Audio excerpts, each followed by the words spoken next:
Hey,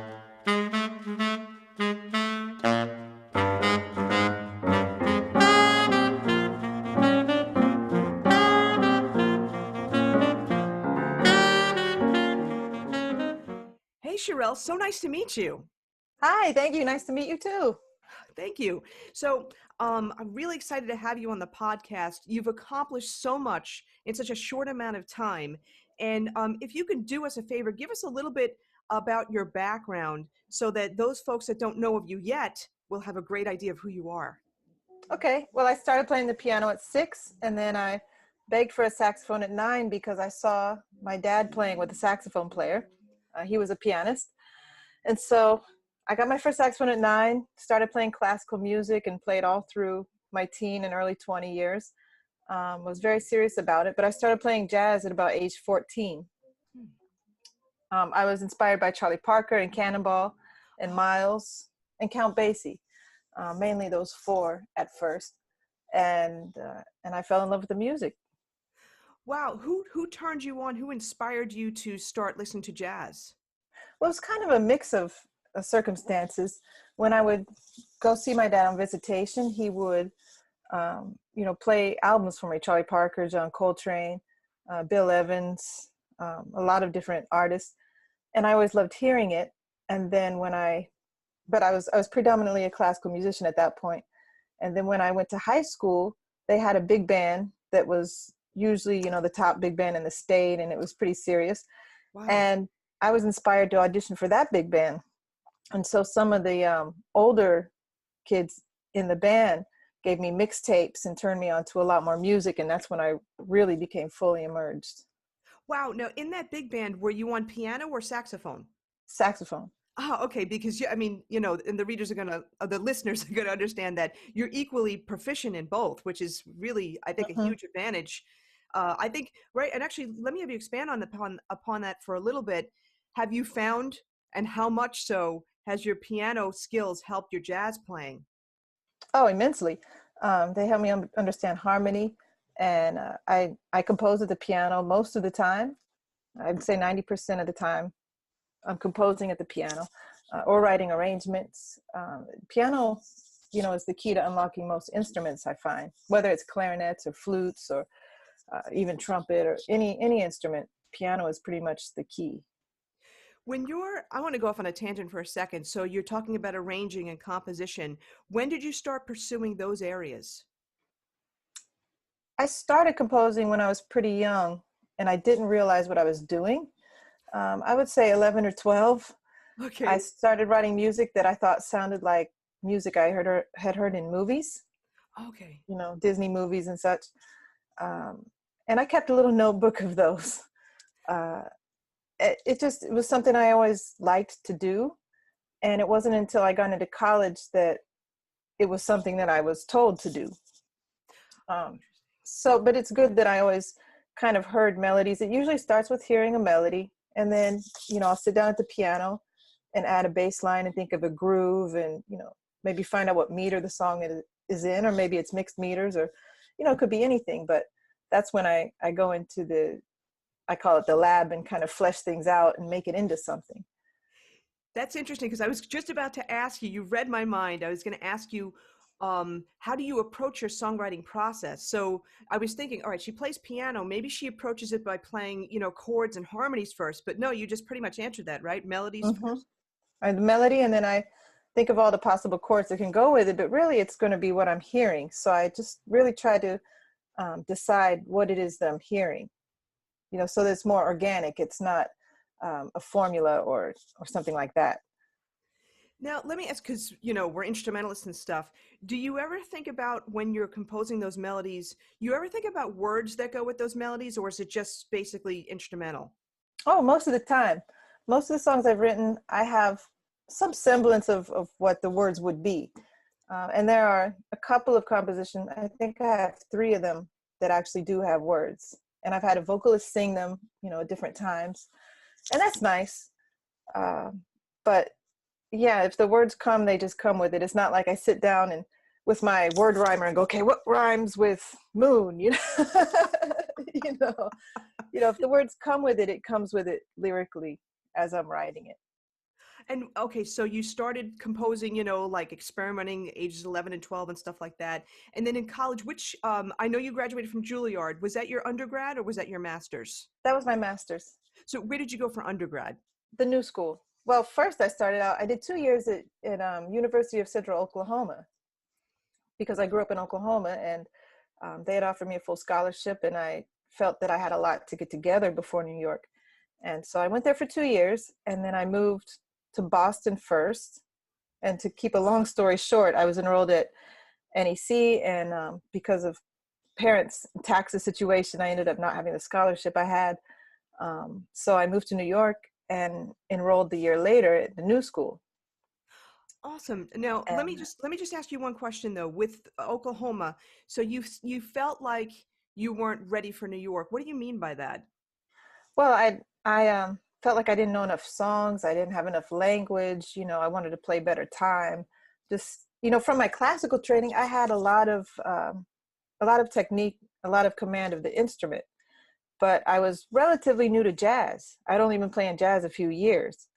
And in Oklahoma, there was only one jazz saxophone teacher and one jazz trumpet teacher who taught everybody jazz. So it was a very small community.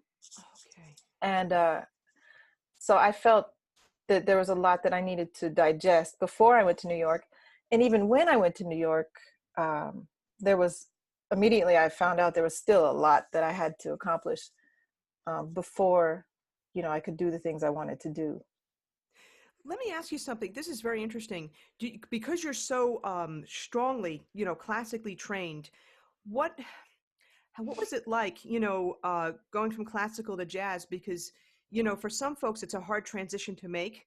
The chord sequences don't follow the traditional classical chord sequences and stuff like that. What was that like for you?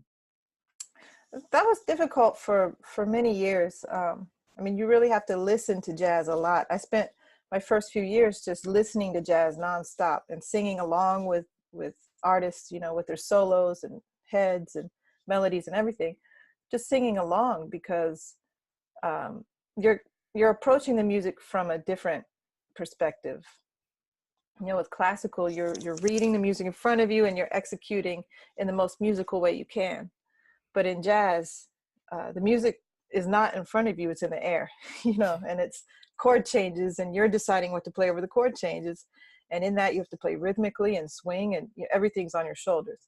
So it was a lot to digest as a transition. But I love the music so much that it didn't really matter. That's awesome. That's interesting. So now getting back to the timeline. So you were in Oklahoma, then you eventually went up to the new school. Did you graduate from there? I did. I graduated from the new school in, I think it was 2 or 2.5 years. Okay, great. Who did you study with when you were there? I studied with a lot of different people, and I don't I don't say that one teacher that I had was ever just the holy grail of information. I learned more from the village. I studied when I was there. I did study with Steve Wilson and Jimmy Green and Billy Harper. I took some lessons with drummer um, Eric Harlan, which were great. Who else? I studied with Vincent Herring for a couple of years, and he was a very, very good teacher. But the most that I ever learned was standing next to the guys, like standing next to Antonio Hart or Gary Bartz on a gig, or standing next to Roy Hargrove, and sometimes it was learning by tough love, but it will definitely get you ready. Without a doubt. Okay, I want to backtrack a second. So you took some drum lessons. Is that what you're saying? Well, no, I took from a drummer. I took lessons from a drummer to get a different perspective, because rhythm section players always have a different perspective on horn players than horn players do. And studying with someone as masterful as Eric Harlan, we started getting into playing in meters and really opening up forms. We would play duo, and since there's no chord instrument, we could really open up the form, and he taught me how to do that. And to this day, I love playing duo with drums. Wow. Oh my gosh, this is so interesting. But the thing I guess that gets me is that you also play piano too, and I'm assuming you play jazz piano as well. So you would have that dual perspective, I would think. I'm not as great of a jazz pianist to say, as I am a saxophonist. I'm not primarily a jazz pianist. I know all my chords and harmony, and I can comp for my students, but that's about my extent of it. Got it. Okay. So Okay. But I think having that background though, certainly, as we said before, certainly helps. And I'm just wondering if having those few lessons, from a drummer's perspective also probably bled into the piano, even the comping in a certain respect. oh, I'm sure. I'm sure. Just with anybody, the more rhythmic you play, you transfer that to any instrument you play. That's true. That's definitely true. Now you mentioned some really great players, some of my favorite players as well. So what was it like being on gigs with these guys like Roy Hargrove and Antonio Hart and all that kind of stuff? How did that stuff, transpire? Yeah, well, I ended up playing with the Dizzy Gillespie All Stars starting in 2008. I happened to be invited to a New Year's party by one of my colleagues at Juilliard, and when I showed up, so many jazz legends were there. Slide Hampton and Roy Hargrove was there, and Cyrus Chestnut and Louis Nash, and all of these people that are centered around the Dizzy All Stars. Playing next to James Moody and Jimmy Heath, and talking to them as well. I just got a complete history lesson, when I started being in that environment. So when I started playing with them, I wasn't quite ready, and I felt it. But being on a stand with them, you learn really fast. And when you go home and you record every gig and go home and do your homework and come back, it gets better. So That's some priceless information, and tips right there to, record every gig and listen to it and, I guess listen objectively and figure out what you need to work on and go from there and such. mhm. And I guess even while you were, because you also said you got your master's from Juilliard. So, you have this tremendous educational background too, and you still felt like it was the same thing, like you supposedly like weren't ready, so to speak. Yeah, when I finished the new school, I auditioned for a couple of different programs, and I ended up getting the full scholarship to Juilliard. Wow. And I thought it would be a great opportunity to not only have more time to just, hone what I was doing and hearing and wanted to play, but I knew that Juilliard focused on early jazz, Louis Armstrong and Sidney Bechet, and, that was, pre-bebop jazz. And that was what I was least experienced with. So I wanted to dig down to the bottom of the roots of jazz and really have a full understanding of jazz's history and the language. And, it's something I'm still working on, but yeah, that was excellent. Let me ask you something, and this will help our listeners as well. So you say you knew that Juilliard focused on the, early jazz. How did you learn about that? Did you Google it? Did you talk to people? How did you figure that out? Well, back, when I went there, it was Wynton's program. Right. And so that's kind of what, they focus on at Jazz at Lincoln Center. And so, the Juilliard bands, their performances, they were centered around that. So, it was just kind of known, I felt back then. It's changed a lot, and that's good too. But for me, that's what I wanted to seek, and that's what I found. So this is actually very interesting too, especially, for the listeners as well. There's certain ways or different ways to do your homework with regard to approaching schools. And maybe we could talk a little bit more about that. When you considered going to like the new school and considered going to Juilliard, the types of things that you did in order to ensure, I guess, that was the best school for you. I'm probably not the best person to ask that question to because coming from Oklahoma, I actually didn't know a lot. The internet was just a new thing. I don't even think we had a computer with internet in our house at the time we left. And so when I went there, I went to Smalls when I first arrived in New York. Okay. And all of the young people my age that I met there that were great musicians were at the new school. So I said, I'm going to apply to the new school. And I got a scholarship, and I said, okay, I'll go to the new school. And then when I wanted to go somewhere after new school, I just applied, kind of threw a bunch of things out there, and Juilliard came back. So I said, okay, I'm going to Juilliard. I didn't it wasn't this big process of what's going to be best for me, who are the teachers. And, I see people doing that now, and I think it's really smart. And I encourage all my students to do that. But in hindsight, I didn't have that kind of direction.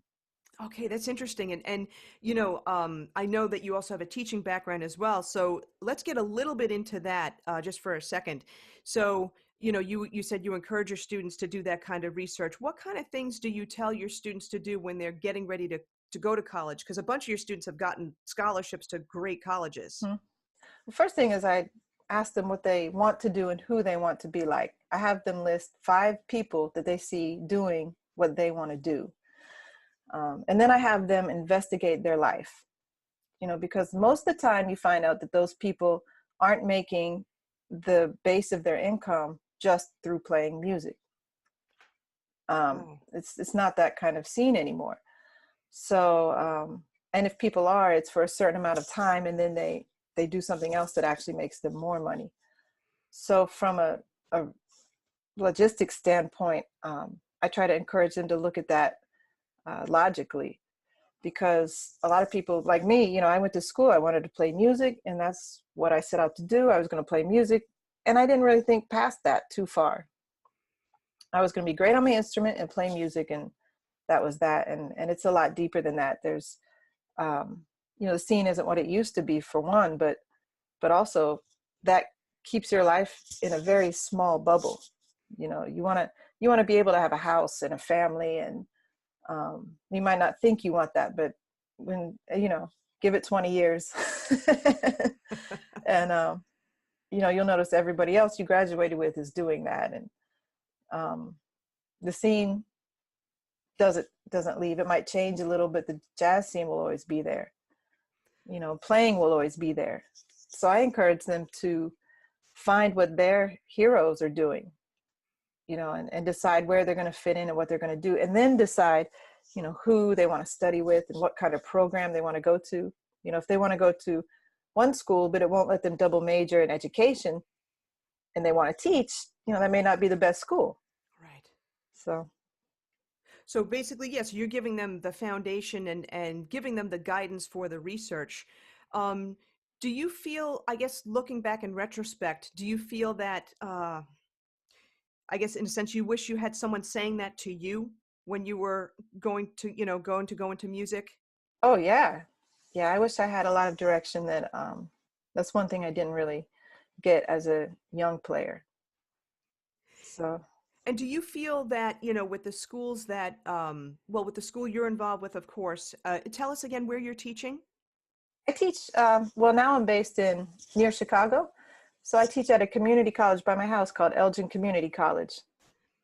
Got it. And do you feel that, and I don't know if maybe you could tell us a little bit when you went to the new school, but also when you went to Juilliard, did you get any kind of education or background in terms of, making it into music? And I don't just mean like playing, I mean like the business side of things. Not too much. At new school, I was never required to take a business class, and I wasn't savvy enough to just take it. So I never took a business class there. And then when I got to Juilliard, they did have a business class, but it was more geared towards, high grossing pop artists. What do you mean by that? It wasn't geared towards all the small label jazz labels. It didn't teach you how to approach a label or how to approach management or anything like that. We talked about if you're making hundreds of $1,000s with Sony, and what your contracts need to say and all of this, which some of it was helpful, but it wasn't really geared towards our specific needs. How interesting. So I figured out the industry again through some of my colleagues at Juilliard were very hip and had figured some things out. So I learned from them. I learned from some of my older mentors and things like that. But it was very piecemeal. Eventually I started meeting with managers and agents and just seeing what they needed, what they were looking for, or what they did. And, because when I graduated Juilliard, it was 2007. And, the jazz industry had pretty much, or basically the music industry, all but tanked, Yeah, They with the weren't signing artists, and you know, yeah, there was no more Young Lion era, and you know, so yeah. I came out of college and then found out that I had to be my own everything, you know, my own musician, composer, booker, manager, you know, whatnot. So, you know, that was an awakening. Yeah, how did, if you don't mind my asking, because that was a hard time also economically, 2007, 2008 in the country too. So how did you manage, doing all that stuff? And, you've got a bunch of CDs out and all that kind of thing. How did you Hmm. wind up Well, doing that? that's when I released my first CD, and I didn't think I was ready, but again, one of my colleagues at Juilliard pushed me into doing it, and I'm glad I did. And then I realized that when you put out your CD, you suddenly exist in the industry. So Interesting. yeah, I kind of saw the process through my first CD, and then you know, from there I started learning more and more about it. But yeah, it just took jumping in and navigating it. And just basically doing it, I guess, for the Yep. most part. Mm-hmm. So then getting back to like your students, so they're doing their research and stuff, and I don't know if you're able to do this if you're able to teach these classes or whatever, but do you impart some of that information from your experience to your students with regard to, being the everything, when you get out? Absolutely. Everything, you know, from how to acquire gigs as a leader, as a sideman, to doing your taxes as a self-employed musician. You know, there's there's a lot in there that they don't really teach you in school. I think still, as for as many jazz programs as there are, I don't see kids coming out really knowing how to handle their whole career. I was just about to ask you that. I seriously was just about to ask you that. So what do you think, um, I guess looking at the jazz programs, are there any that stand out? Do you think that, are helping kids today, who are graduating that are, giving them a good head start, into being the everything when they get out? You know, I don't know too much. I mean, I think Juilliard's a great program. I've heard a lot of MSU students, Michigan State students, doing well. Oh, interesting. But Okay. honestly, I don't really keep up that much. I just deal with the students that come to me. Sure, sure. And I guess, like we said before, it would have been great if you had the formal education, but I guess in some ways the best education is just doing it yourself.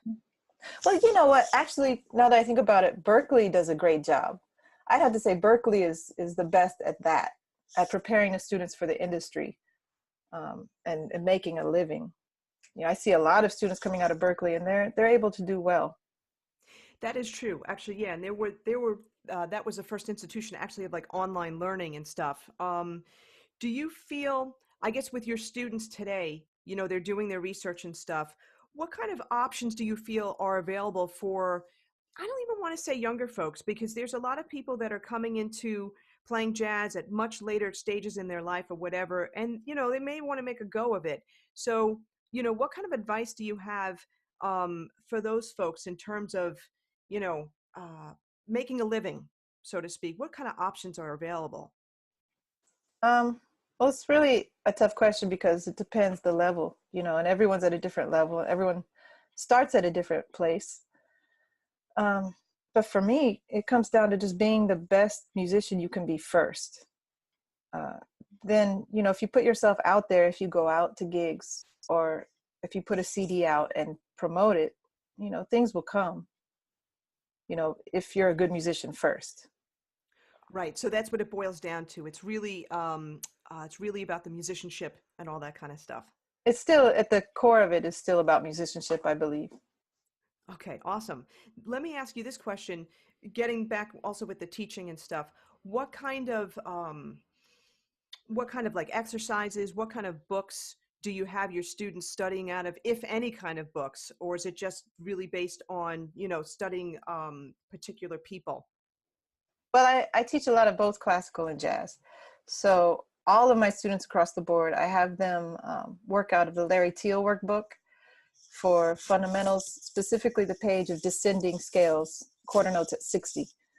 Um, and then, you know, I have them play their major scales like Marcel Mule, like his scales and arpeggios method, where you play the scale up to the highest possible note, and back to the starting note, and then down to the lowest possible note and back to the starting note.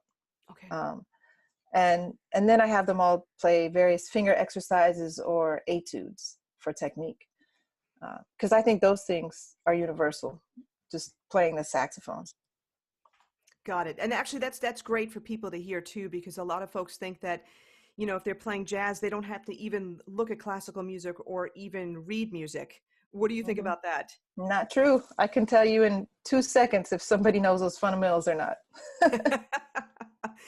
And I guess even also, you know, with regard to jazz musicians, the ability to read, I would think would be really, really crucial. It's valuable. It is valuable. I think it's not the most important thing, like a lot of people would say. I believe if someone can learn completely by ear, and even their fundamentals, if they can learn those without reading, they, you know, are usually a special type of improviser and musician. Reading music, it's good to have if you're going to play in big bands and work or do you know, Broadway work or session work, that kind of stuff. So everyone should be able to read. But I also think that reading music forces you to approach the music from a visual standpoint. Yeah. And like I said before, that's not where the music is. It's not on the paper. So, you know, I know some brilliant musicians that learn to read later in their career. And I think they're so fluid and natural because of that, possibly. Yeah, I agree with you, and I wish I had that kind of training. You Yeah, know, me where too. yeah, right. It just makes it makes the music make more sense, you know, when you're looking at it as opposed to trying to figure it out at the same time you're learning how to play an instrument and, you know, all that other kind of stuff. Yeah, for Um, the last 8 years or so, I've forced myself to learn everything without music first. oh wow, what was that like? It's really difficult at first because you want to run to your real book that's on your iPhone or your computer. You want to Google the song in PDF form, or, you know, you want to find a solo online or whatnot. But, you know, if you stick with it, your ears grow a lot, you know, and that's what the master had was they all had great ears. So, yeah, if you Yeah. stick with it, it definitely changes your playing and outlook. Yeah, you even said it, you know, you even just alluded to it before, the person that totally learns by ear is a special type of improviser. Hmm. What do you mean by that? They have a different relationship to the music than people who read. So they're probably more, and I'm actually going to use this from the standpoint of, like, I've got a bunch of students who were pretty much taught by ear, and what I hear in their improvisations is so different. When you just said that, now I could totally relate. Their improvisations are so different than someone who started off the usual, I hate to say it, the usual way, you know, Hmm. where it's reading and playing. It's just they're more interactive with the people in the band, and Hmm. they're it's more, I don't want to say musical in a sense, but sometimes more logical. I would say intuitive. Yeah, yeah, Yeah. I, yeah, because when they're learning how the sounds of their instrument relate to everything. You yeah. know, they're not learning this is C and this is E flat and this is, you know, they're hearing the sound and associating the fingering with that sound. And the sound, the best sound that's going to fit the music that they're doing at that moment. Exactly. Yeah, Hmm. it's just really fascinating. You know, let me go on a different path away from like the teaching and stuff like that. You've also played with a lot of non-jazz artists, you know, people like Katie Lang and stuff. What was it like to, you know, because you're a jazz artist, what was it like, and how did you go about finding these types of opportunities working with people that are not in the jazz genre? But I always wanted to be able to do more of it, but everything I did actually just happened. I don't want to say luck, but maybe just being in the right place or the right person calling me at the right time. I never went and sought it out, um, because I wasn't sure how to, Okay. but I always enjoyed it. I really enjoy playing other types of music. I think it makes you a better musician all around. And then how do you, you know, let's say you're playing with someone like Katie Lang, you know, you've got a jazz background, but was that like a big stretch in terms of trying to figure out how you fit in? Well, with Katie Lang, we played together in the Broadway show After Midnight. So she was singing jazz, and that wasn't as much of a stretch. Okay. But with someone like Natalie Merchant, where her music is, folk, yeah, alternative rock folk, and I had to approach the music totally differently, because if I'm playing all these, nines and flat nines and sharp 11s, it's not going to work in folk music. So I figured out that, the more I just worked with triads, the better. Um, playing bluesy and playing with triads and playing, most of the chords are very major. So you have to, time wise, you have to play it in straight eighths, and it's a whole different concept. Luckily, it came pretty natural to me because I grew up in Oklahoma around tons of folk music and country music, and Oh, right, and right. I do, have a certain place for that kind of music in me. I do love it. So, uh, I drew from that. But yeah, anytime I play any gig that's not jazz, I always try to approach it from the different perspective. It's always fun.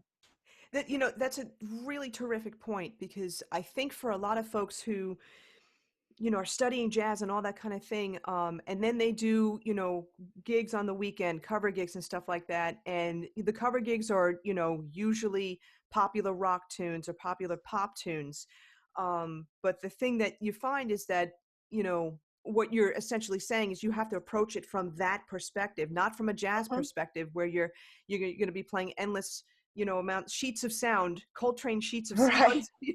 The wedding will end. It'll be off. No dancing. That's right. That's right. you know, yeah. When and I have fun with it. When I do those gigs, I love it. I have fun with it because I'm trying to imagine what would I sound like if I were an electric guitar or a fiddle, or how would Michael Brecker or Branford play over this? Because, in the 90s, 80s and 90s, they played a whole lot of pop solos. And so if you go transcribe, Brecker's solo on Candy, or, one of those solos, they are great solos. So when I'm in that situation and playing that music, I don't look at it like simple music or easy or boring. I hear a lot of people complain, but actually, I feel like whatever situation you're put in, you should try to make it the most musical and the most challenging possible to always better yourself. So, I'll go home and transcribe solos over a tune, even if it's not a saxophone solo, just to figure out how they made it sound so authentic and grooving, or whatever it is. That's a great point. And actually, I'm just thinking back into even, the 80s music with all those, the guitar solos and stuff like that. Some of those are really, really classic solos. And I think that's a Yep. great point, just Mhm. transcribing those just to get a feel for the music.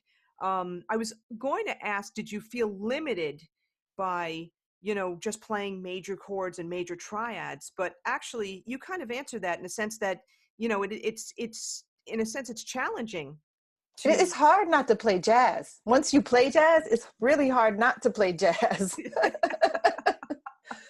You get used to running all these, extensions and everything all over the chords, and being able to just expand, from Train the way he did it.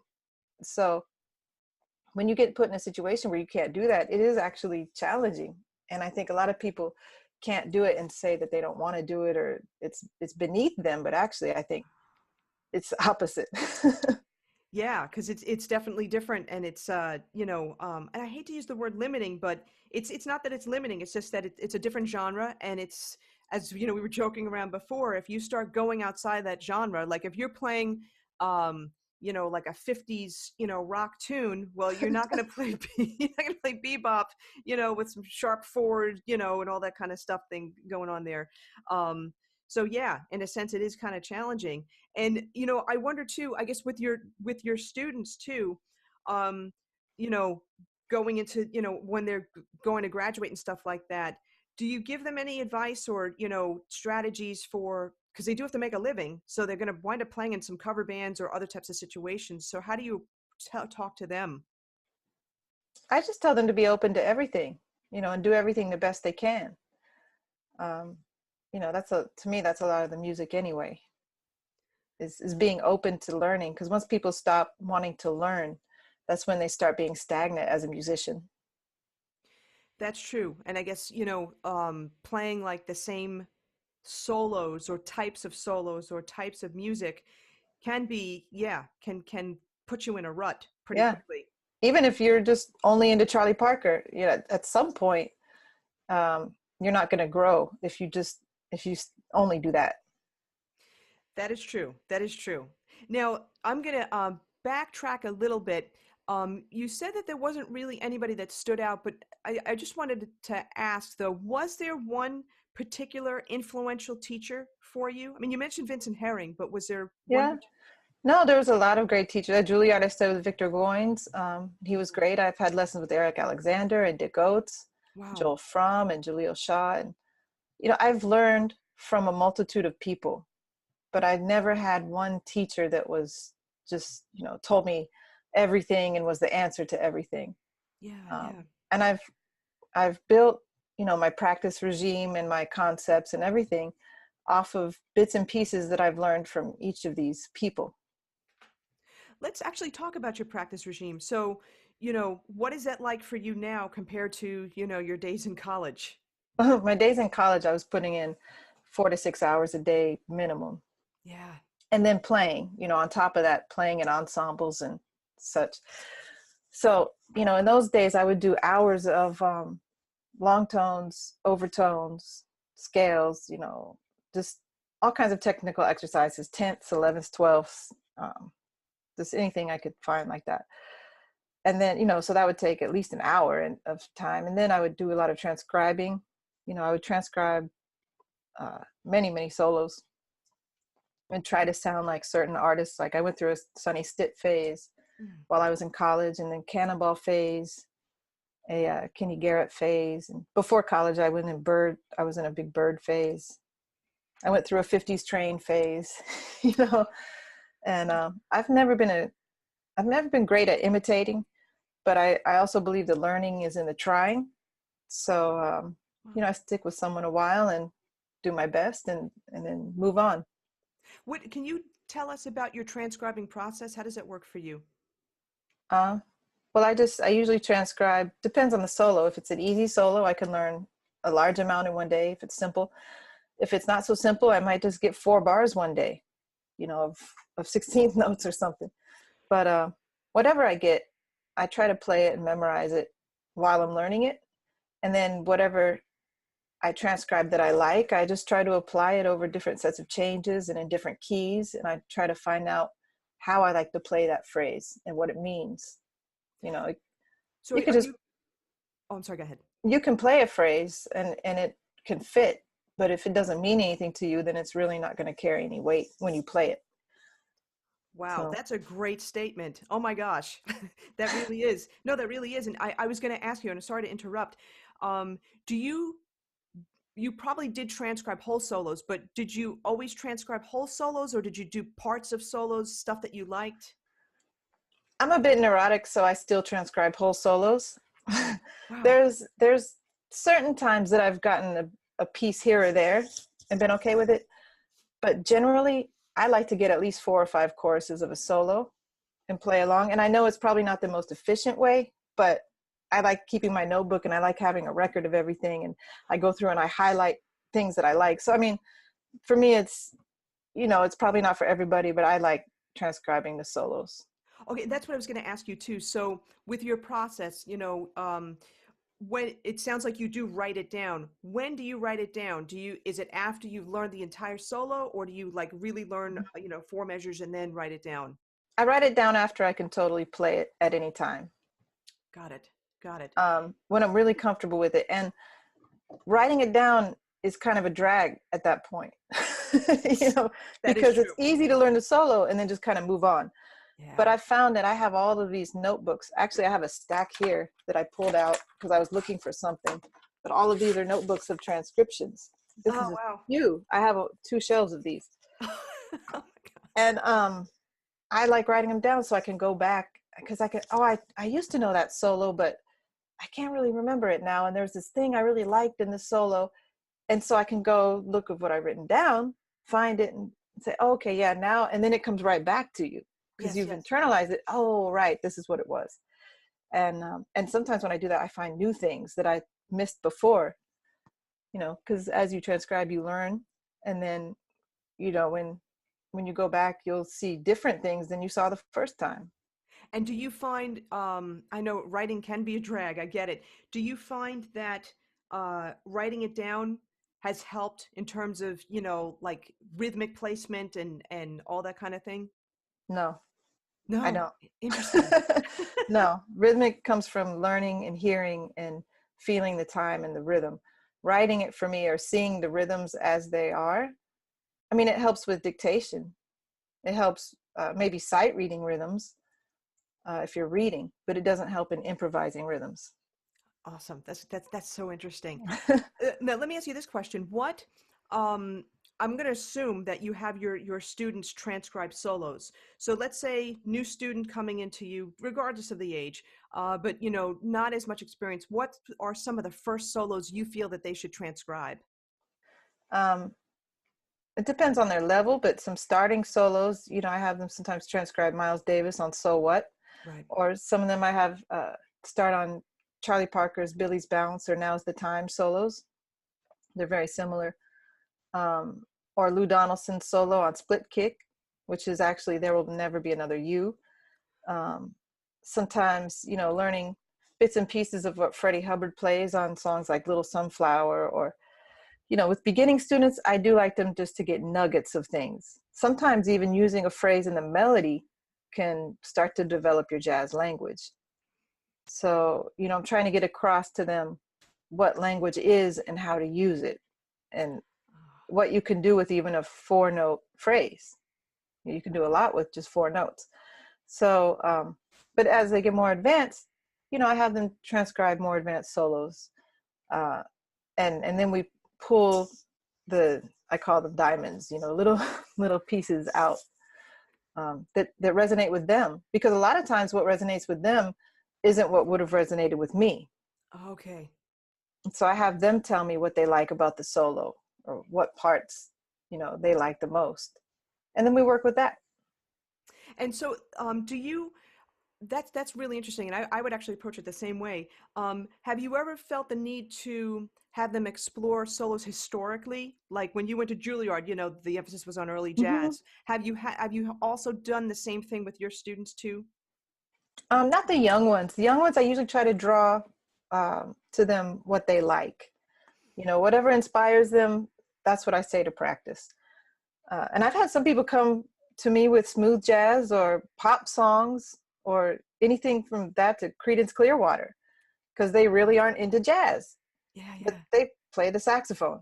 And actually that draws them into the music more than if I were to force, a Jackie McLean solo on them or something.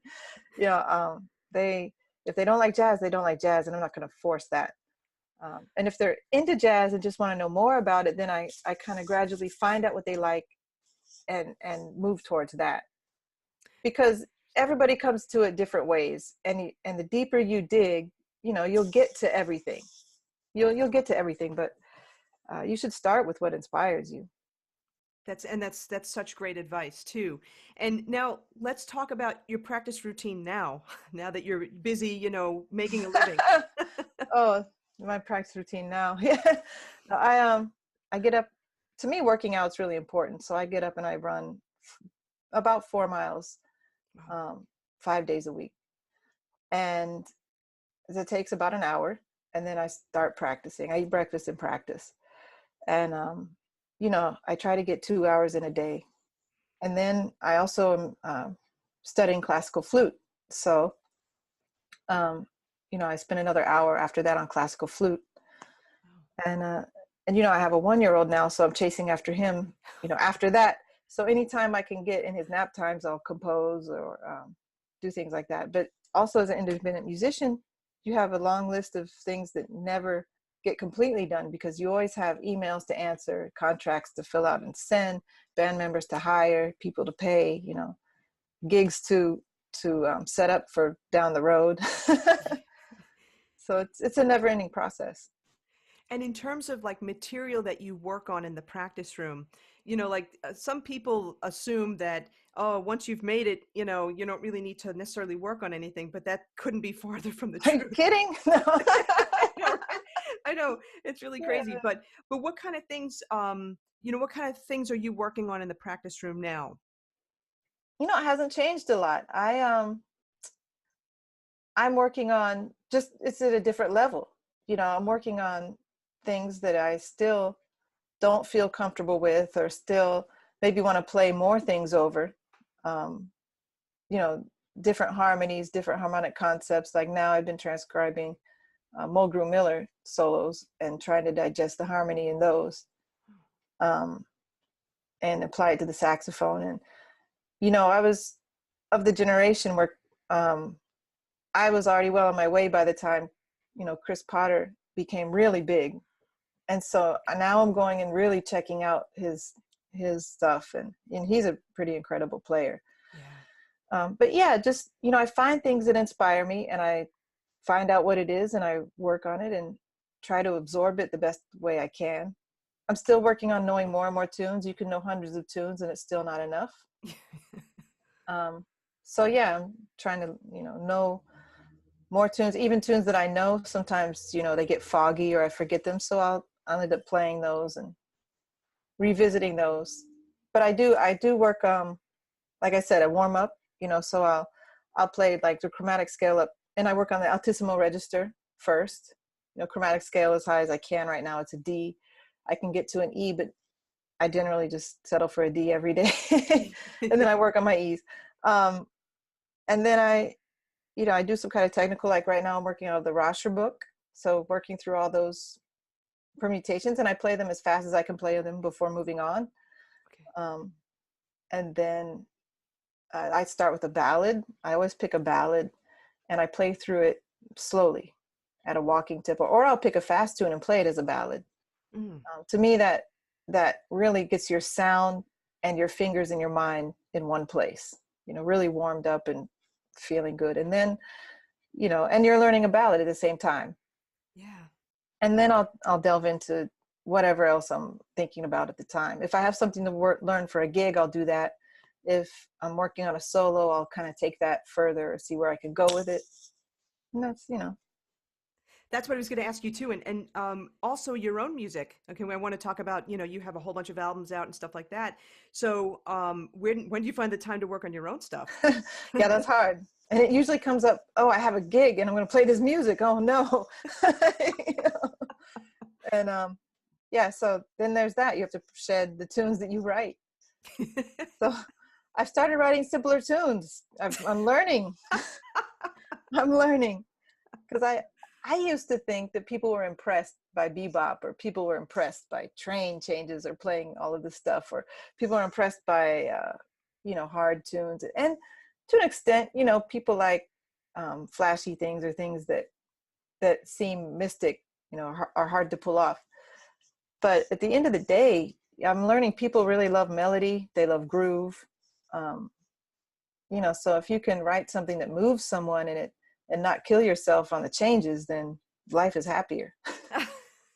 Well, speaking of, like, great melodies and grooves, like your latest album is Evolve, and it's awesome. It really is. And so what was your inspiration for writing that? Thanks. It was actually people. I started coming out of my jazz bubble and walking around New York. I would talk to cab drivers, people on the street, just see what they knew about Charlie Parker. If I was in a laundromat, did they know who John Coltrane was? Did they know who Miles was? A lot of people don't even know who Miles is. Yeah. And jazz to them has become wallpaper at Starbucks. Yeah, wow. And so to most people, I started realizing and checking out what they're listening to. Say, oh, what do you like? What do you listen to? And realizing that the world isn't acoustic anymore. The world is mainly electric sounds, electric devices. We're in a different era. Yeah. And I wanted to create music that spoke to people, that still had integrity, that still had changes and rhythm and, a certain complexity and musicality. But I'm convinced that if you give people good music that they can relate to, they'll like it. And so I did my best. Some people like it and it's not for others, but I did my best to create music that spoke to, the general person, the general listener. Well, I really enjoy it. I like it a lot, and I think it's that relatability. But also, it's interesting because I think back. You had said before, how Brecker and how Branford Marsalis were playing a lot of pop solos in the '80s, '70s, and '80s and stuff like that. And they put their own flavor to it, Mm-hmm. And I know for me, growing up during that time, I grew up playing trumpet, but I also, I took up saxophone later on. Wow. But I remembered those saxophone solos, Yeah. they were burned in my brain Right. because I was like, oh, that's really just so good. And Mm-hmm. it wasn't very easy stuff. And it's not that easy is bad because, you could just, like you said, take four notes and put a great groove to it and really inspire people. But there was just something about, the way they did those solos and that reached out to people. And I'm sure made a lot of people want to play those instruments, Mm-hmm. at that That, time. yeah, they can make them want to play those instruments. They can even draw them to jazz. Yes. If they hear who's playing those solos and look them up, then they'll see their albums, they'll see what they're doing, and then they might become interested. I know a few people that have been brought to jazz that way. Um, and they ask a lot of questions and they're so interested, and I think that's great. I think it's great. I do too. And my thing now is I so agree with you with regard to everything now is electronic sounds. I think there was something that I heard recently where people just really are not aware, and I see this all the time too. People are not aware of what like a trumpet or a saxophone really sounds like. They Mm-hmm. have no idea. It's just really kind of sad, I think. Mm-hmm. And I'm hopeful and hoping that we can get more people exposed. I don't care if it's pop music or rock or whatever, but when they start to see people playing acoustic instruments in those kinds of settings, they're going to ask the questions, and then they're going Mm-hmm. to get intrigued and inspired. And Mm-hmm. I know a lot of people can't, they have mixed feelings about Kenny G, but he did inspire a lot of people to play saxophone. I know some fantastic jazz musicians that their first gateway was Kenny G. Yeah, yeah, Yeah. exactly. And Kenny G made a lot of people happy. So, and you can't say it's bad music. It may not be the most interesting music in the world, but it's played with a beautiful sound and played well. You know, it serves its purpose. Right. So I don't think anything is bad. There's definitely bad music, but if you're talking about going outside of jazz, I don't think that's necessarily bad. It's just different, It's you just know. different. It's just a different genre and a And different and way you of. have to, yeah, and you have to know what your goals are. Kenny G's goals, they weren't to be Coltrane. It wasn't to be the next Michael Brecker. So he did what he did, and he was very successful at it. And he actually, when you think about it, and this actually, I guess this is the whole theme too. He found a way to make a living. He reinvent not I don't want to say reinvented, but he invented himself, right? And Hmm. he took I think he was taking accounting in college, and he took that background, and he was a Oh, very smart businessman. yeah. You have to be, and I do encourage my students actually to take business classes at the very least. Some of them double major in business, which I think is really smart. Yeah, yeah. So, yeah. That's fantastic advice. Absolutely. So now, so you have the album out. Are there any upcoming shows or projects for you? In the towards the end of 2018 and 2019. Yeah, I have, well, this month I'm going to be upstate New York quite a bit. I have the Lake George Jazz Festival with ELEKTRA, and then I have Schenectady, New York with my quintet. Um, and coming up, I'm going to Australia with the Dizzy All Stars in Wow. December. Oh, And wow. then I have some stuff coming up next year, Smalls in a weekend at Smalls in January 11th. So you can all watch that online, live stream. Oh, fantastic. That's great. Yeah, with my quintet. And then I have some stuff coming up in the summer. It's not contracted yet, but it's looking good. Oh, that's terrific. That's fantastic. I'm so glad to have the opportunity to speak to you, one of the rising stars. It's voted by Downbeat, for many years, which is really great. And you've given us so much fantastic, information, actionable advice, and just inspiration. Just Thank inspiration. you. Okay, Thanks so for having me. It's been great. thank you so much. Okay.